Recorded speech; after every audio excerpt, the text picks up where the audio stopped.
Hello, good morning, good afternoon, good evening, depending on where you are today. Thanks for joining our weekly live stream. We do this live stream every Tuesday at this same time. We stream live on YouTube, LinkedIn, Facebook, Twitter, and we actually use this interview or this live stream recording as part of our weekly Transformation Ground Control podcast. So you're getting to be part of the live production of that, and at least for the live segment of the podcast, you're getting to be a part of that. So we really appreciate you all being here today. So what we're going to do today is actually, before I introduce the topic here, just real quickly, if you don't mind just dropping in the chat box where you're joining from today. I'd love to hear where in the country you're joining. Whatever part of the world you're in, please let us know.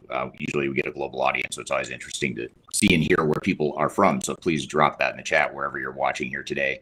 And also, we are going to be taking lots of questions here today.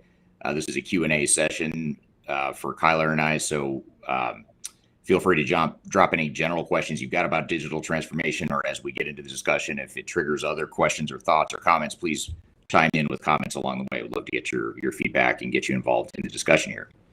So that all being said, what we wanted to do today is talk about starting off talking about some of the questions that we received at our Digital Stratosphere event that we recently wrapped up.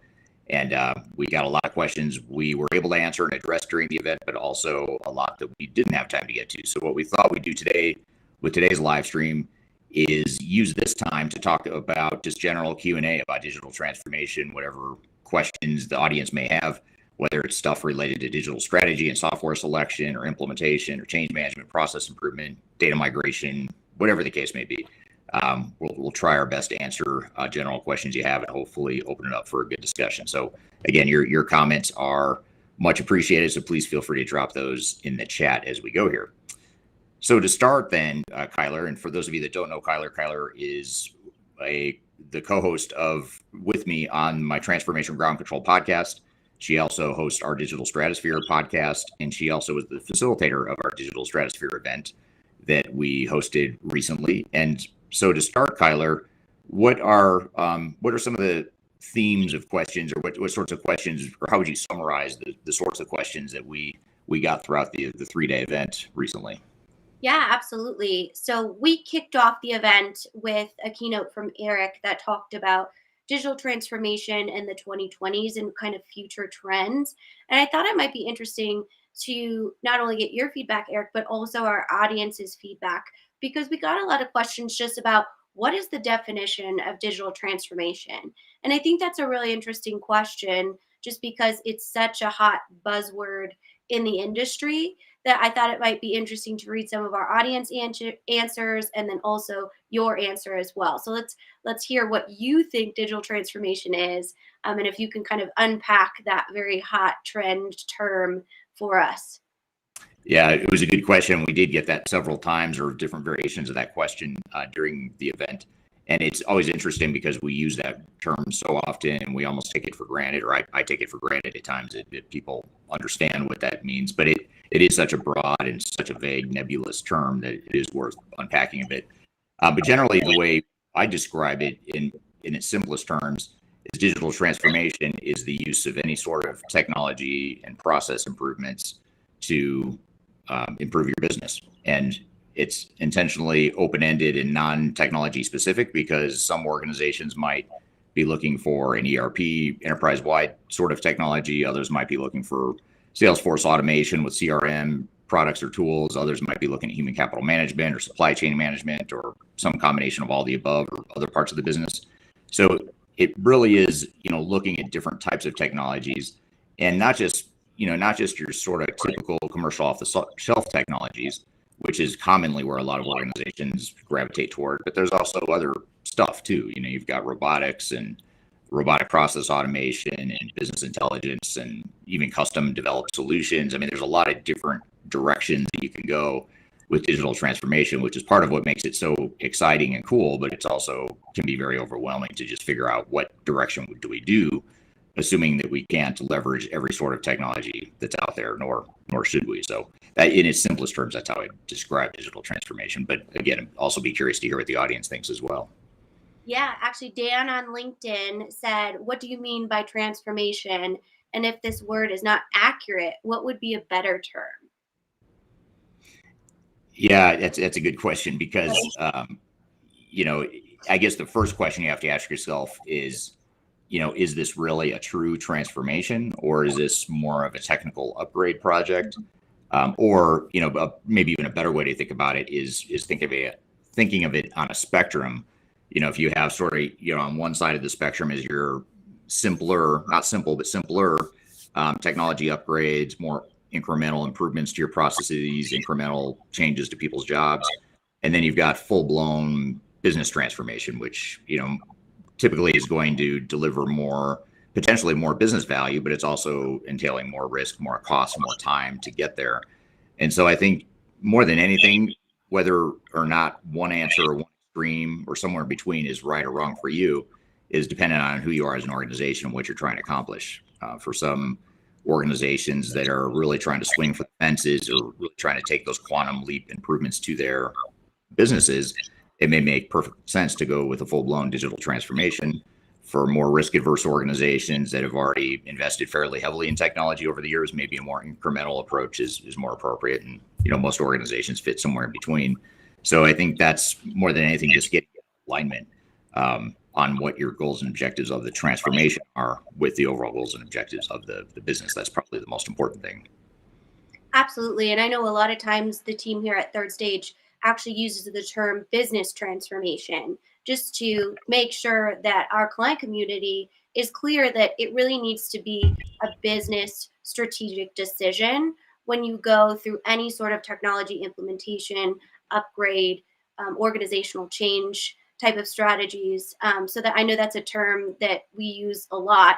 And then we also got the question, Eric, what is the difference between digital transformation and digitization in as well? And I think that's an interesting question as well, because a lot of it has to do with the strategic goals of the organization as opposed to just digital based strategies. Yeah, I think it gets back to the whole incremental versus full-blown transformation mindset. Digitization is generally viewed as more, we're automating things that are heavily manual or siloed right now. So it's meant to maybe be more of a more of a reactive fix to certain solutions or certain issues or technical debts that your organization has. So it's more of a, sort of that more incremental mindset of let's just automate what we're already doing or some of those manual processes. Whereas digital transformation, typically what comes to mind is more of a proactive rather than a reactive, a proactive, more strategic, thinking forward sort of approach to a technology and process and people sort of change to the business. So I think that's the way I would define it is, are you going out there and trying to find strategic technologies that are really going to give you a leg up in the marketplace or really take your organization to the next level? Or are you just maybe doing something a little bit more fundamental, which is let's just get our processes off of paper and pen or off of the spreadsheets or whatever and get it into a system? Those are just two different mindsets. And then, the other part of that is different parts of your business might have different answers. There might be parts of your business where you're taking more of a proactive digital transformation, strategic sort of approach. And there might be other parts of your business that are going to be more digitized or digitize. Oh boy. We should just delete that word from, if we could all just vote to not use that word, just because it's the hardest to say, especially when you're in a live environment, because there's a lot of anxiety of like, am I going to say it right? But yes, and I have a way of making it sound very difficult to pronounce, which it really shouldn't be that difficult. No, I struggle with it too. Absolutely. So different parts of the business might have different answers, and certainly different organizations are going to have different answers as to which is the right path for them. Absolutely. And I really like this question because it goes into a ton of content we got specifically around the cloud and what those migration strategies look like, or just the overall functionality and capabilities of cloud solutions. So Patrick on LinkedIn asked, how do you stop a digital transformation from becoming lift and shift, which can still be strategic but not transformational? And I like that term because it not only alludes to the lift and shift of the cloud, right? But just the overall holistic view of just moving a technology or a process to a different place instead of really optimizing. Sorry, it's early here in the United States. Um, Optimizing your processes and really finding and kind of mining those processes that could essentially be a better benefit to your business. Well, I guess I'd say, my knee-jerk reaction to that is, first of all, we have to be careful with the term lift and shift. To me, that's always been a bit misleading because it's another industry term that's meant to suggest that it's going to be easier than it really is, even if really what you're doing is upgrading to a new technology or migrating existing processes and technical capabilities to the cloud. Lift and shift sounds good. I mean, it sounds like that's simple enough and it's not going to be that complex, but lift and shifts actually are fairly complex, especially when you're moving from on-prem to the cloud. It's just different competencies, different technical capabilities, different processes, et cetera. So I think that's the first thing, is just you have to be careful or recognize what that term lift and shift really means. But to Patrick's point on LinkedIn, I think the key here, the way I would view the difference between sort of that lift and shift mentality to more of a transformational approach would be, what are you leading with? Are you leading with a technical problem? So in other words, I've got outdated technology and I need to update that technology or move to the cloud for whatever reason. That might be more that lift and shift mentality. Or am I really looking to rethink my business processes and re-engineer my processes and then figure out how technology might fit within that equation? That typically is going to be viewed as a more strategic or transformational approach. So I think a lot of it depends on what you lead with. Are you leading with technology in a relatively simple and more straightforward upgrade path, or just technology improvement? Or am I trying to improve my business processes, change the way I do business, change roles and responsibilities? Maybe I'm moving to a shared service model. Maybe I'm consolidating parts of the organization or consolidating and standardizing business processes. If that's the case, then you would want to lead with your business processes and your organizational pieces, and then let the technology sort of fall behind that or support that. Absolutely. And I highly recommend Brad Feeks from the Estes Group. His session was on the 10th. And just a logistic reminder for all of our audience watching right now, you can still watch all of the recordings live by going to stratosphere2022.com. And they're all available for you there for free. So definitely check that out if that's something that you're interested in, cloud specifically. I will kind of shift to our business intelligence panel, which featured Brian Lakaruba and Teresa Richardson. And on kind of this business intelligence or BPM, if you will, model, we talked a lot and had a lot of audience questions about when should you be mapping out your process when it comes to thinking or considering a newer technology. So I wondered if you might speak to that a little bit, Eric.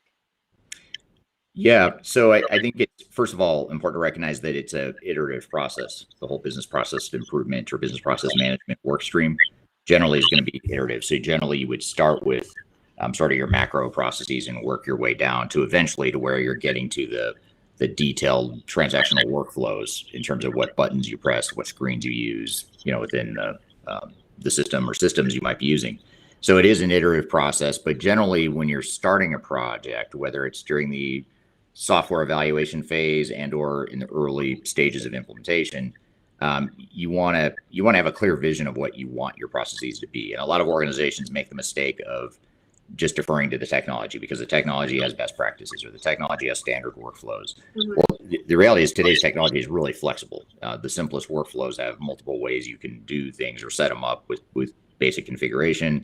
So it's a little misleading, when vendors say that we've got best practices in our technology, because you still have to know what you want to be when you grow up, and you have to let that be your defining factors in terms of how you design and deploy technology. So what I generally recommend, or what we generally recommend to our clients as a team, is that when you're starting a project, ideally during your selection phase, you would define your end-to-end business processes in the future state, not to the degree where it's dependent on technology, because you don't know what the technology is going to be yet necessarily.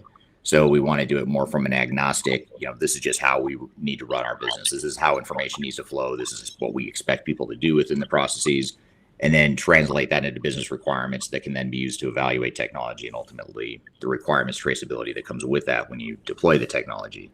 So in a perfect world, which isn't always perfect, you'd want to do as much of that business process work up front as you can. And then when you get into the implementation, into the design phase of deploying whatever technologies you're deploying, then you get into more details of, okay, now let's figure out within the parameters of these high level processes we've already defined. Now let's work with the system integrator or the software vendor to determine what our transactional business processes are going to look like. So getting down into that level, that detailed level of detail. So that's the way I would suggest it. Is it's iterative, but you do want to do more upfront than you might be thinking, just because it does give you a lot more direction on not only evaluating and finding the right technologies to best fit your needs, but also it just gives you a clearer framework and a clearer blueprint for how you deploy the technologies later on.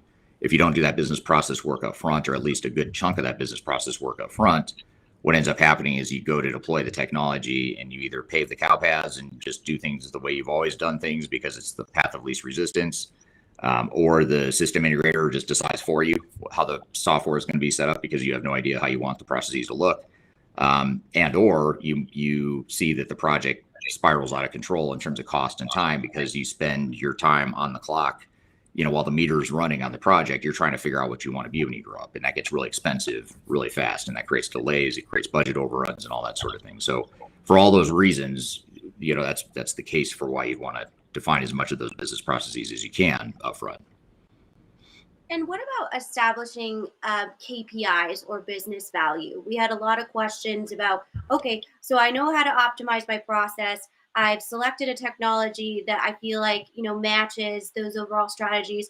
How do I make sure that I'm measuring or even checking in on project health checks to see that I'm achieving that business value of this investment? Well, I think the first thing is just recognizing that you do need to define those measures. And so just the fact that question came up was refreshing, because a lot of times we have to Right.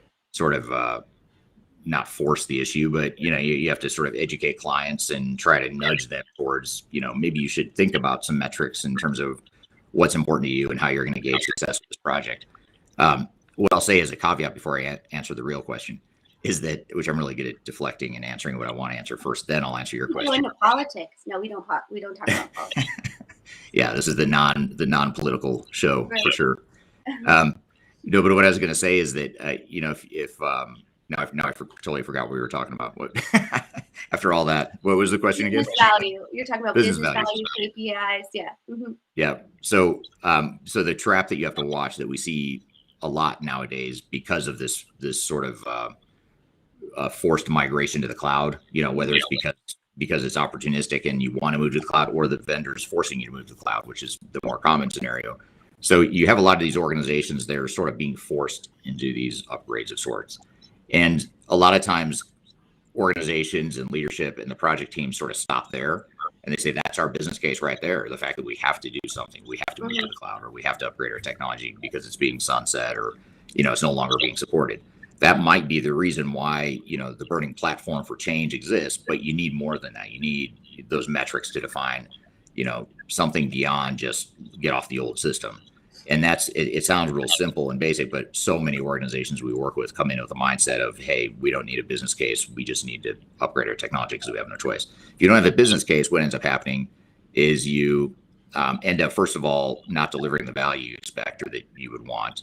You don't get the ROI that you should be getting because you haven't defined metrics. You don't have that sort of clear vision of what you want to get out of the transformation at the other side. And it also makes the implementation more difficult because you don't have that sort of guiding light or that North Star to direct you when it comes to tough decisions around, do we customize the software? Do we change our processes? Do we take that big risk organizationally to change people's jobs? And, if we don't have a clear business case and clear metrics, you make those decisions in a vacuum or in isolation without consideration of, well, what's the business case say?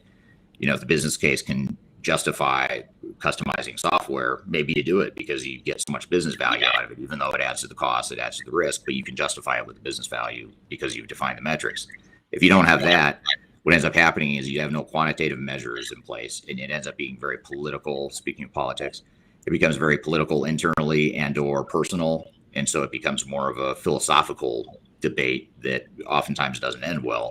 But with the business case, it it takes the emotion out of it, it takes the politics out of it, and it focuses on the business results. So I think those are some of the reasons why it's so important. But as far as how you define it, I think the place that we typically start with our clients is look at your corporate or organizational goals and objectives at the highest level, the strategic goals and objectives. Then translate that into how is this transformation going to support those goals and objectives, and what are the specific measures related to this project that can support that. So it could be efficiency based metrics, it could be revenue increase, it could be increased customer satisfaction, reducing inventory, increasing inventory turns, whatever the case may be. Absolutely. And just to take a quick little lens of all of our listeners today, we've got a huge global audience here. So Algeria, Egypt, UK, where apparently it's rainy. So sorry about that, Malcolm. And then we have a few others here joining us from India. So, just a snapshot of kind of the global audience we have. And I just would like to say that we had a great kind of global sphere of speakers as well. And we'll talk about that just in a little bit. But going on the process side, we did have our head of our APAC region, which is Wayne Holdham, talk about process mining.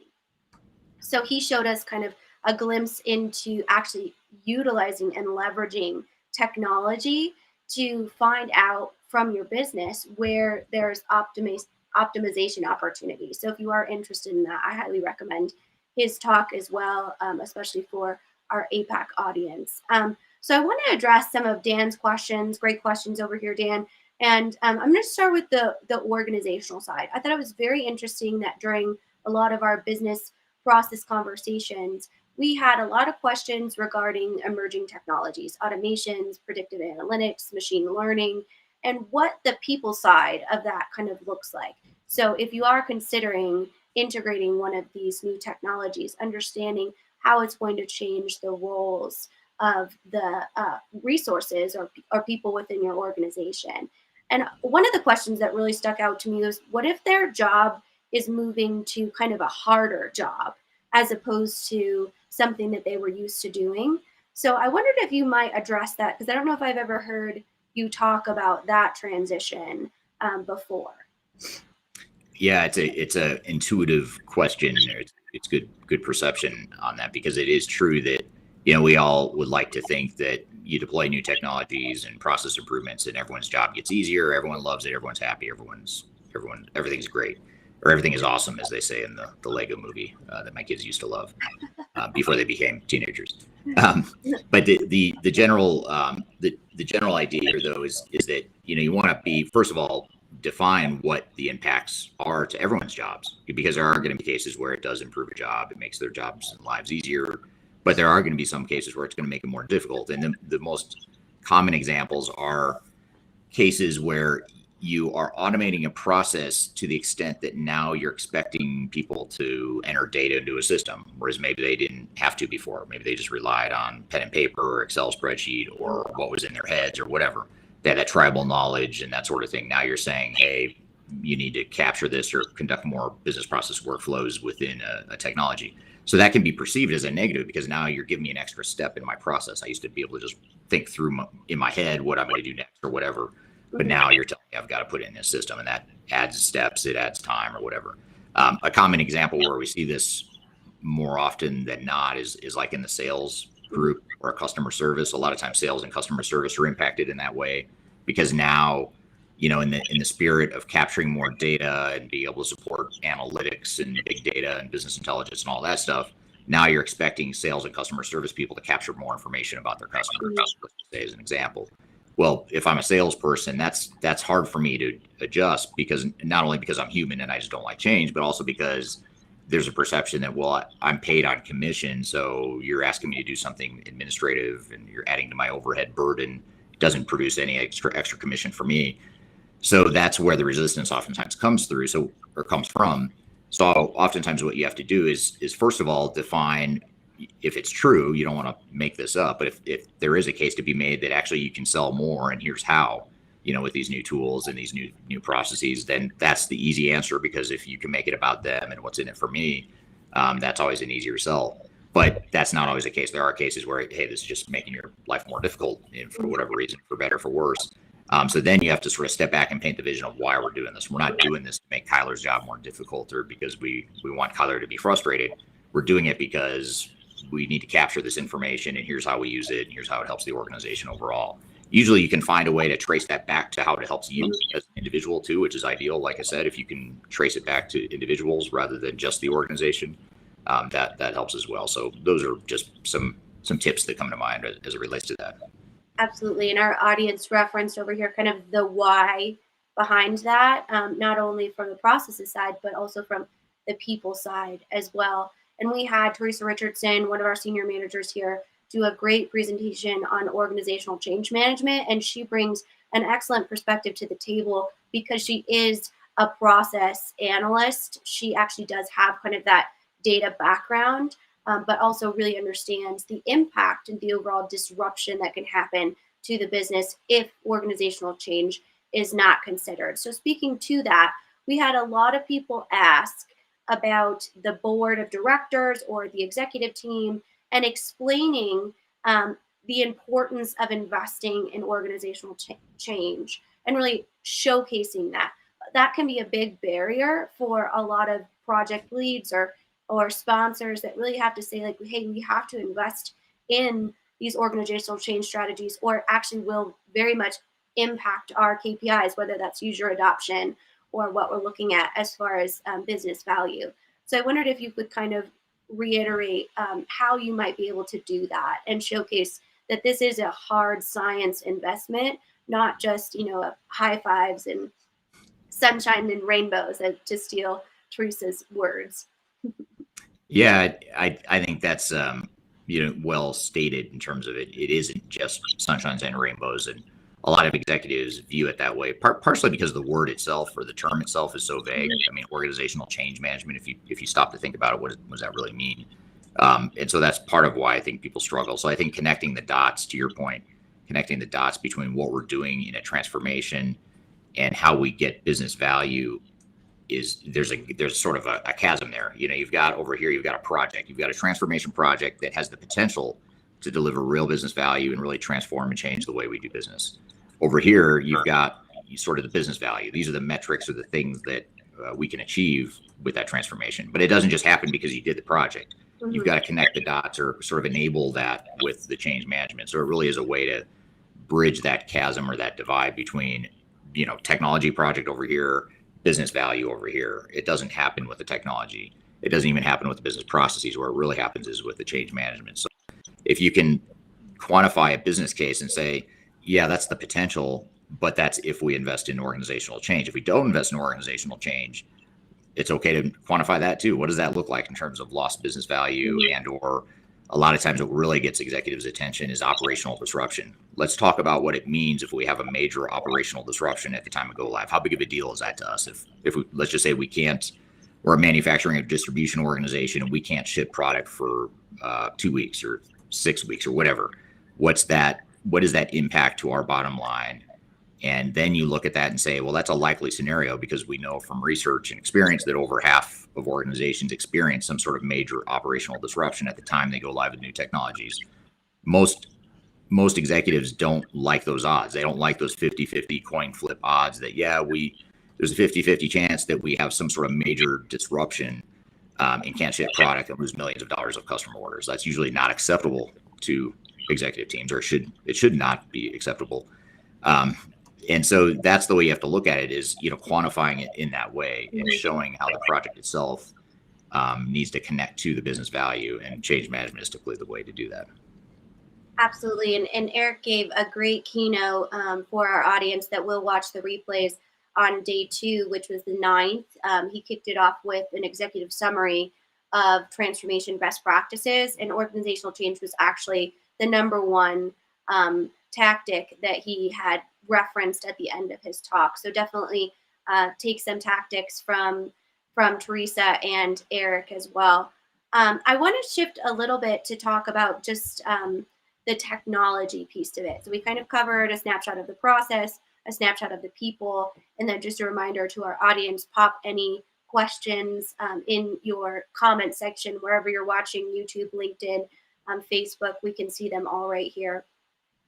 So when we talk about the cloud, and that seemed to be something that was, a main theme of our questions here, was just when we talk about migrating to the cloud, it seems as though when we're in vendor conversations or anything like that, that's kind of the push to go into make that change to the cloud. Even so much so that we see main vendors, sunsetting systems so they can try and get other users and businesses in the cloud. And you've been a proponent of the cloud is a great emerging technology, but it's not what an on-prem system is. So I wondered if you might give us kind of just some insight of what you talked about when you said you need to consider the technology, the capabilities, and then also the budget as well in shifting to a cloud solution.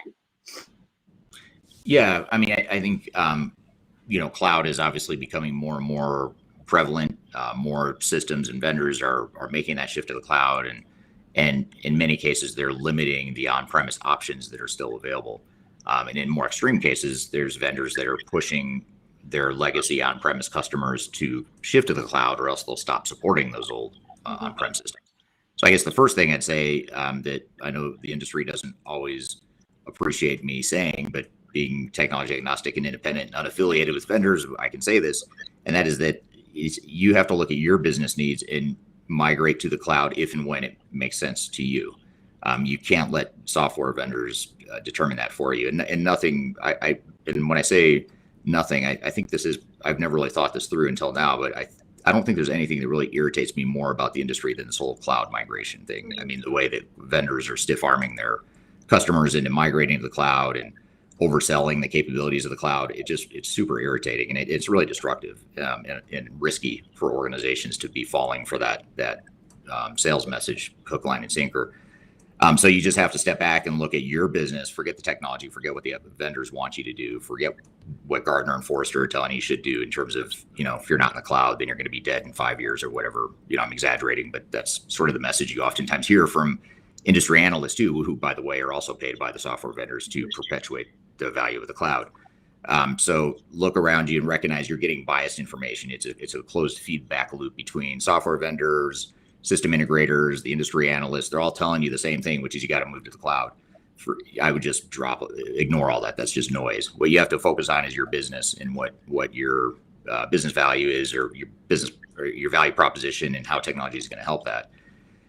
So back to your real question again. I'm deflecting a bit, or venting for a moment on my soapbox. But you have to look at the where the incentives are coming from, and that is the vendors want you to move to the cloud because they make more money.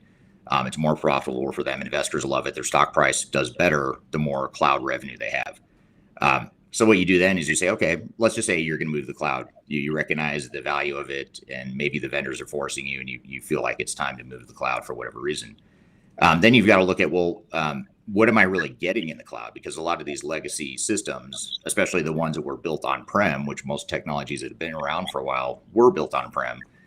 You have to look at, well, what am I really getting with this cloud solution versus what I might have had with an on-premise solution? Because oftentimes there's gaps there. The cloud systems that are out there, many of them have not yet made the full leap from the capabilities that they had on-prem because they haven't had 10, 20, or 30 years of R&D behind it like they have with on-prem. So if you're looking at SAP or Oracle or Microsoft or one of those legacy enterprise providers, you just have to recognize that you're probably not going to get as much capability or maturity in the business processes and the general capabilities as you might have had with your on-premise. Now, the long-term potential is there that they'll catch up, and they're certainly going to introduce new capabilities that you can't get with on-prem. So things like Internet of Things and predictive analytics and integration becomes a little bit easier. There's a lot of value in the cloud. I don't want to be dismissive of that, but you also have to recognize the dark side of the cloud, and there is an absolute dark side that many don't want to talk about. So just going in with your eyes wide open and being objective and taking the vendor bias and spin, or the industry bias and spin, with a grain of salt is really important. Absolutely. And I'll just add that Marcus Harris, who is an attorney, an ERP focused attorney from Taft Law, who is also one of our sponsors of the event, gave a really interesting talk on digital transformation and contracting.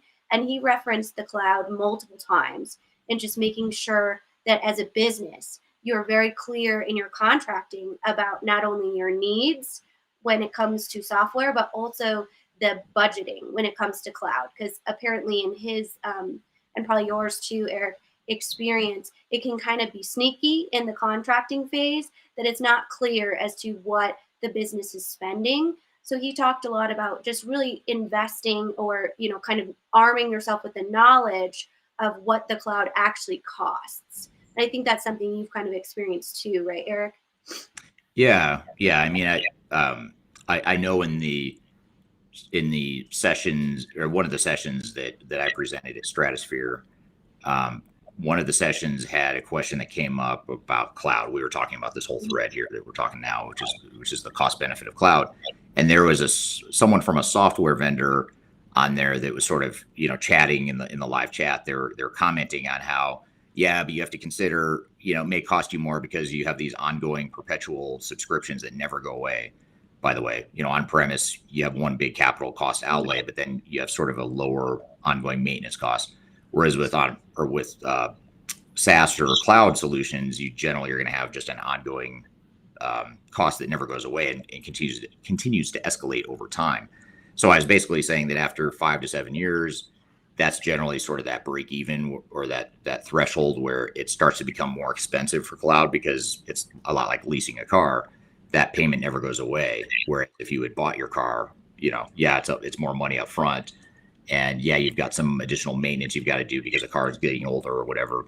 But in general, it's still going to cost you less than leasing. So I was making that point in the person from the vendor, one of the well-known software vendors, was saying, hey, but you've got to consider all the money you save with servers and infrastructure and stuff like that.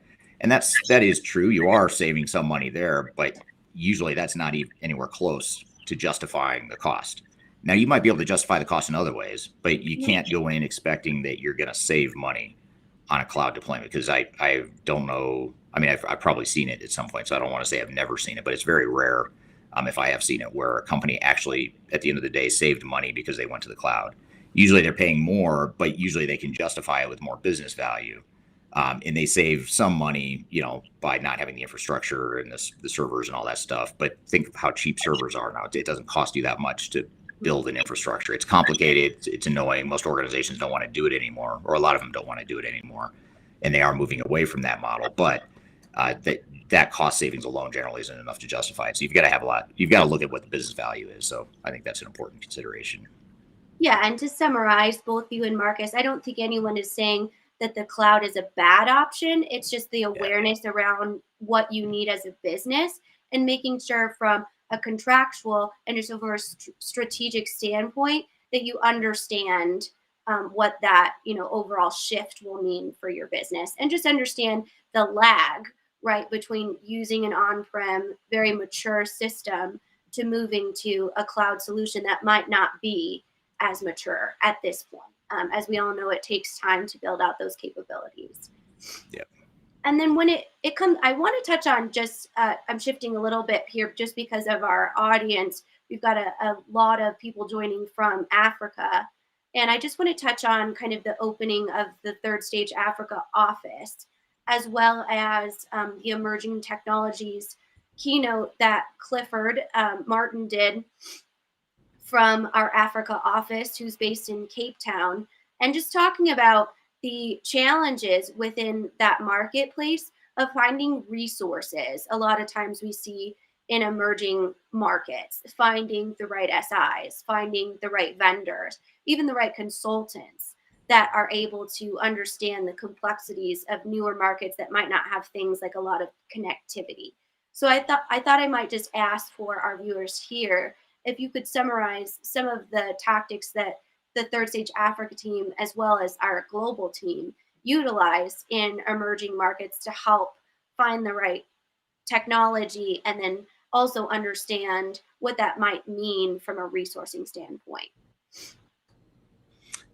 Yeah. So, I think it's an important consideration, just to recognize that throughout the world, no matter what part of the world you're in, whether it's, where we're at in the United States or Europe, Africa, Asia Pacific, Latin America, Middle East, wherever it is, you want to recognize and assess not just functional capabilities of the technology, but what is that sort of ecosystem that's there to support you regionally or locally. And, you've got varying inconsistent I'd say, in terms of how different software vendors and their ecosystems are supported in those different regions. So, I'll give you an example. You look at a product like, there's some products like IFS or Odoo. Their two software vendors are pretty common in Europe.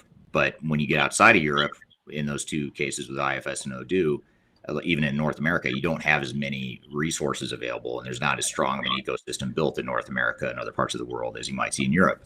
So that's the kind of thing you have to think about. And even if one of those products is a great fit for you, but the ecosystem isn't as strong where you're at, you just have to be aware of it. It doesn't mean you don't do anything. You don't deploy that technology. It may mean that you've got to figure out, factor in the fact that you might need international resources, or it might take you longer to deploy the technology because there's not as many resources available, or it might cost you a little bit more. Whatever the case may be, you just want to have a good understanding of what that, overall strategy and related costs are. But just understanding, not just the software capabilities, how many organizations in your part of the world are using it, but also how many consultants are there that use it? Is it hard to find consultants that are specialists in that area, or system integrators of ours? Or are you going to have to look overseas, which isn't the end of the world, but you do want to be aware of that before you make your decisions. Absolutely. And I highly recommend, if you are in the Africa market, to check out that keynote from Clifford and Adam, which happened on the 8th. And ironically, during that session, my internet went out when we were talking about connectivity in Africa. So it's a challenge for everyone everywhere. Right. Doesn't matter where you are. Irony of the entire situation. But I want to take this question from Dan over here too, because I feel like it's an interesting one. It's kind of long, so I'm going to read it. But in most capitalist organizations, you have three organizational structures occurring simultaneously: formal hierarchy, informal relationships, and value creation. The formal hierarchy takes value from the delivery teams.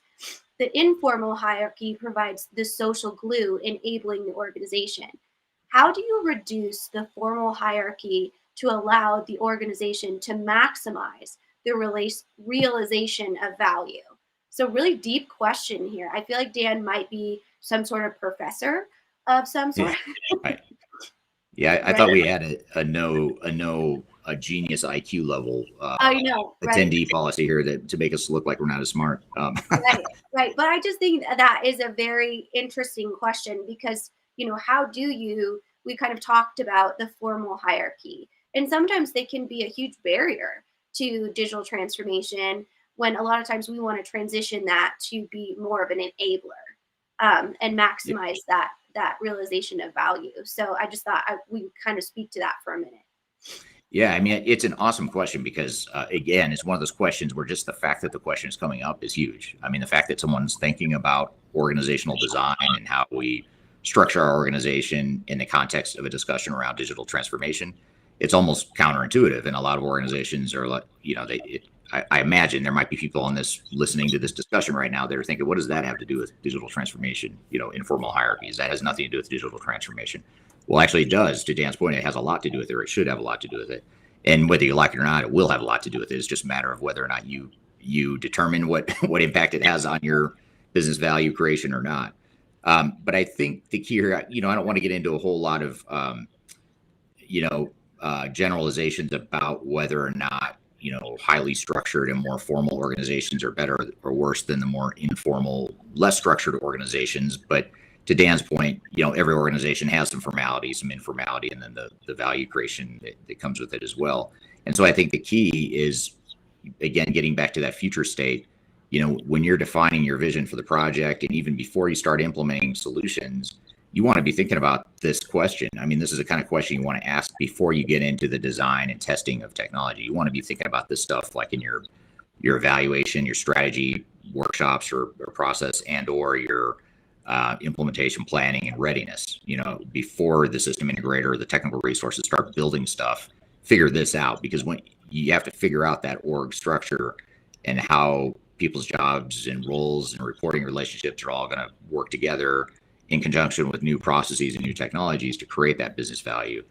And I think the other thing too that you want to do, in addition to just doing this, I think that's probably the simplest thing I could say, is just do that.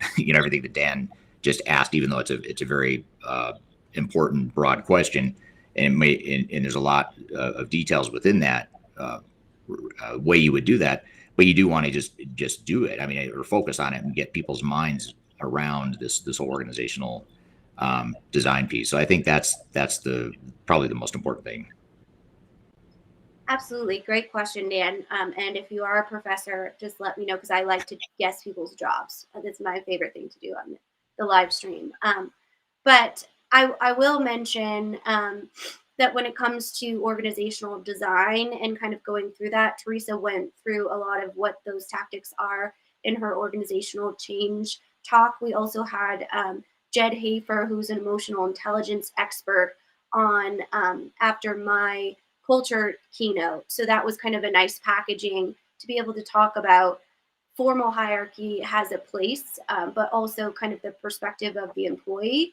And again, to our point, that why behind it. And I thought that was we had a lot of interesting questions about just overall team design and support design when it came to new technology initiatives. What if you have a toxic person on that team? And it made me realize we've never really talked about openly in our podcasts the methodology behind change management. And essentially, we don't ever go in the room to say, oh, you're going to fire Eric and you're going to fire Kyler. That's never how we approach it. It's always discovering that why behind the resistance. So I think that is just kind of going along with just that organizational structure and really digging up where there's going to be any barriers. So great question, Dan. Yeah, and I'd add to that too. You get the occasional toxic, just flat out resistor or sabotager, if that's a word, person that wants to sabotage the project. Um, that's occasionally happens, but actually in some ways that's better because you at least see it. It's obvious. You can deal with it head on. That's easier in many ways than the more widespread, more common sort of unintentional resistance. And what I mean by that is, there's a difference between someone that just flat out does not like this idea of changing technologies, or, I'm a Microsoft guy or gal, and, we're moving to SAP. I just don't like that. And so I'm going to dig in my heels and sort of resist it. That's not that common. But what's the bigger risk is when, on the surface, I'm excited about the project. I'm supportive. I'm behind it. I'm going to support it until it gets to the point where it affects me and I start to realize, wow, this is going to affect my role in some way. And there's a perceived threat there. So once I get that perceived threat, I might have the best of intentions. I'm not a toxic person, but yet I'm still resisting change, unintentionally, below the surface, below the radar. That's the harder stuff to manage because it's more widespread and it's harder to see. A lot of times people see the stuff on the surface, which is, oh, Eric's excited. Well, yeah, I'm excited for other people to change. But when you tell me you're taking away my spreadsheet or my, the value that you place on my tribal knowledge, now I'm not quite as excited as I was. But I'm still excited for Kyler to change, though. Kyler will really do well with these new tools. But for me, I kind of need to stick to that spreadsheet because that's sort of the way I do things. So, and so it's easy to misinterpret that as being supportive when really I'm not being supportive. Really? Yeah. And that's a great point in being able to address that head on, right? And create, like you, Eric, created this amazing spreadsheet and this great process that you developed. And a lot of times that's true for our smaller businesses. And that is such an asset. And here's how you can continue to be an asset by leveraging the new technology that we're here to make your job easier. But that conversation has to happen, not that it can just be assumed that that person is going to make that leap. So a lot of times I think we can see that through a lot of things like our culture and change assessments and then tweak the strategy. And I know you talk a lot about this for change management, is there truly is no cookie cutter approach to change management. There's some great models out there, but each business is going to have their own unique change needs when it comes to addressing a new technology because they'll have their own unique culture as well. Yeah, absolutely. So I think this is a good question. We have a question here from LinkedIn about digital transformations, kind of a good full circle question because we started to define it at the beginning. So I think it's a good one to close out with from our audience questions. So I'm going to read it. Why is there suddenly this hype about digital transformation? Haven't we always been transforming and aren't we always going to be transforming? those are mostly rhetorical questions.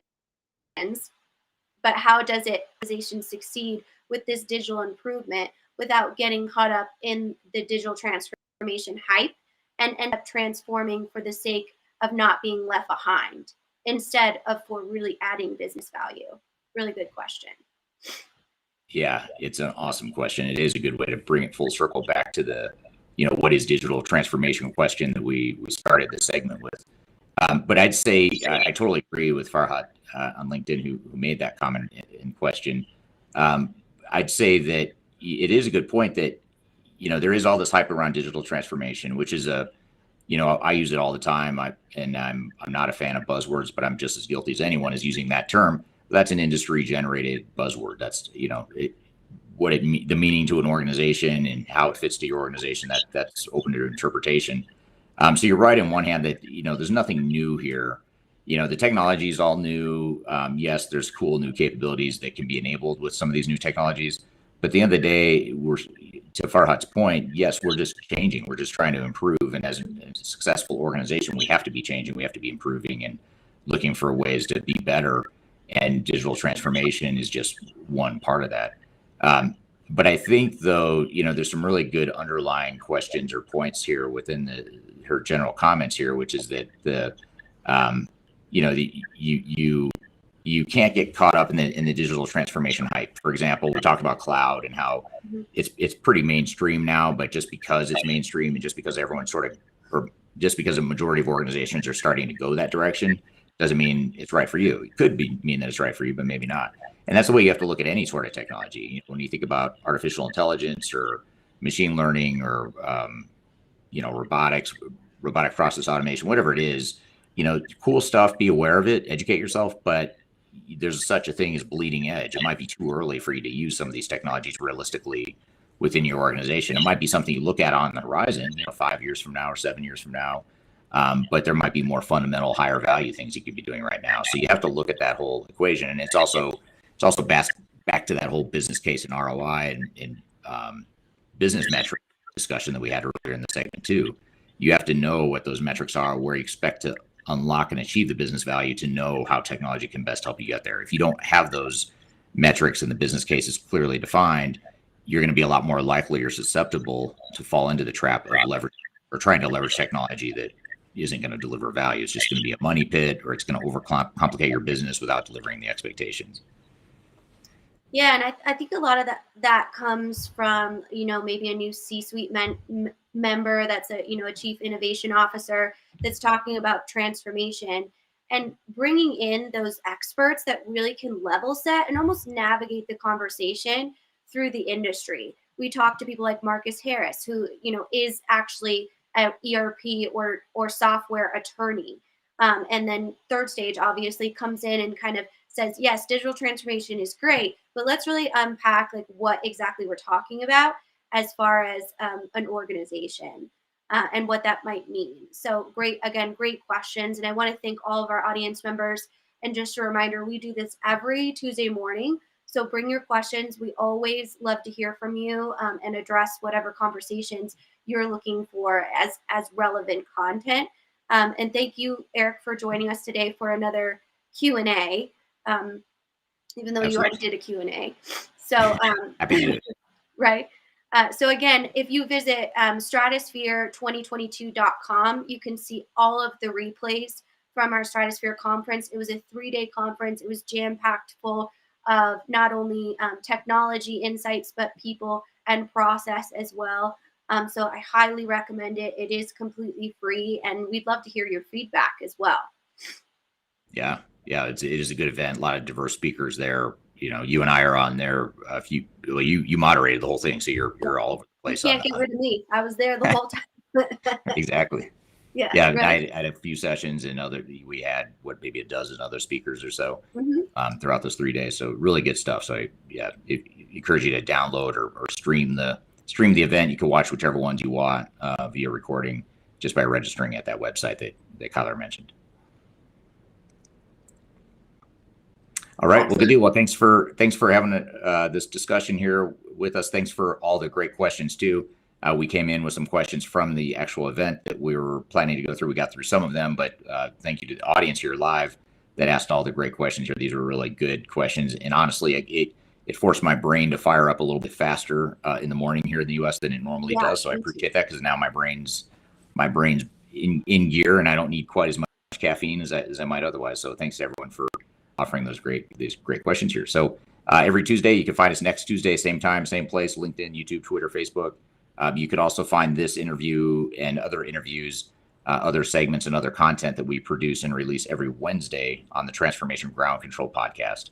So that'll come out tomorrow. Will be the new episode featuring not this interview, but others we've done in the past. And you'll be able to hear that interview here on these same platforms, as well as all the audio platforms as well. If you subscribe to podcasts on any of the audio platforms like Amazon or Google or Spotify or whatever, you can find Transformation Ground Control there too as well. So be sure to check that out as well on Wednesdays, new episodes. And thank you everyone for all the great questions in the meantime. Hope you have a great week, and we'll see you all soon. Take care. Bye. Bye, everyone.